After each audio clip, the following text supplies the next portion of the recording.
Interest పోయింది guys. జనాలకు చాలా వరకు రవణ ఫిల్మ్స్ అంటే ఇంట్రెస్ట్ పోయింది. ఎందుకంటే రీసెంట్గా రవణ ఫిల్మ్స్ అలా ఉన్నాయి మరి. రీసెంట్గా రిలీజ్ అయిన మాస్ జాతర అయినా కానీ, మిస్టర్ బచ్చన్ అయినా కానీ చాలా వరకు డిసప్పాయింట్ చేశాయి. అండ్ ఈ మూవీ గురించి మాట్లాడుకుంటే దీనికి కూడా నేను ఏ ఎక్స్పెక్టేషన్స్ లేవు అసలు. నాకు లెస్ హైప్తోనే వెళ్ళాను, బట్ మూవీ అయితే నన్ను సాటిస్ఫై చేసింది గైస్.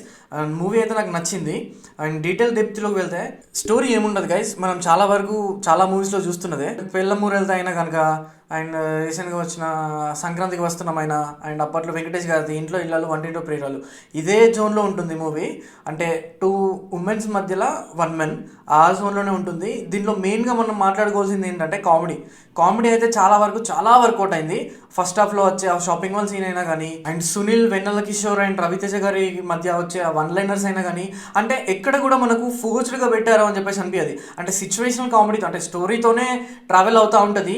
ఫస్ట్ హాఫ్ మొత్తం దాదాపుగా కామెడీ మీద డిపెండ్ అవుతుంది. అండ్ సెకండ్ హాఫ్కి వచ్చేసరికి సేమ్ రొటీన్.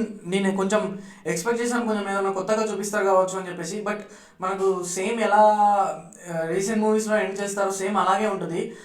ఎక్కడ కూడా మనకు కొత్త ఫీల్ రాదు. అండ్ సెకండ్ హాఫ్లో ఒక సీన్ ఉంటుంది, దానికి మీరు పడి పడి నవ్వుకుంటారు. అండ్ లాస్ట్ ప్రీ క్లైమాక్స్లో ఒక సాంగ్ వస్తుంది, అదైతే నేను ఎక్స్పెక్ట్ చేయలేదు.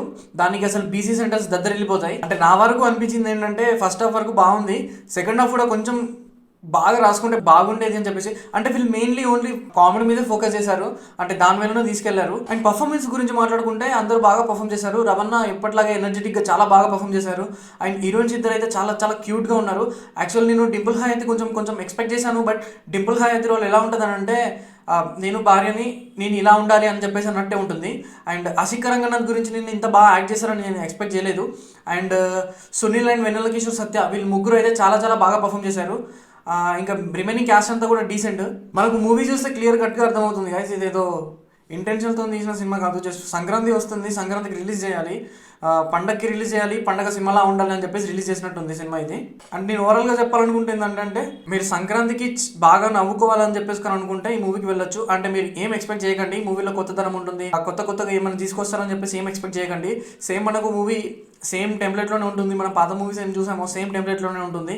అంటే సేమ్ ప్రెడిక్టబుల్ స్క్రీన్ ప్లే ఉంటుంది, అంతా సేమ్ ఉంటుంది. బట్ కామెడీ అనేది చాలా బాగా వర్కౌట్ అయింది, మనకి ఎక్కడ కూడా బోర్ అనేది ఫీల్ కాదు. This is the review guys.